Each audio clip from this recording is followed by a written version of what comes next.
Comme ces pigeons à la grise robe, dans l'enfer des villes, on trouve aussi les trottinettes. Le dernier recensement fait état de 21 000 véhicules en libre service répartis entre 8 opérateurs.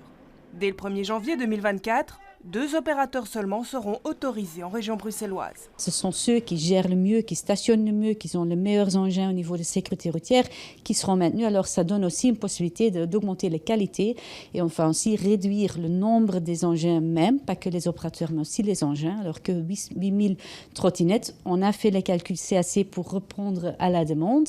On va faire le suivi, mais comme ça, déjà l'encombrement sera moindre juste sur base de ça.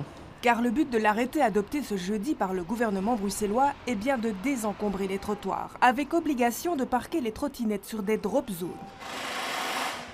Pour cet opérateur présent à Bruxelles depuis 4 ans, l'enjeu est de taille. L'entreprise emploie actuellement 60 personnes en contrat indéterminé et exploite 4 500 trottinettes. Parmi ces inquiétudes, que les communes ne jouent pas le jeu de la création de cette drop zone. La clé, c'est le maillage.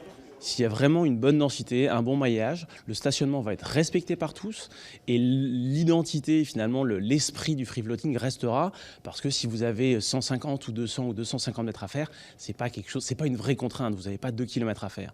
En revanche, ça, la clé, c'est les communes. Vont-elles jouer le jeu ? Je l'espère.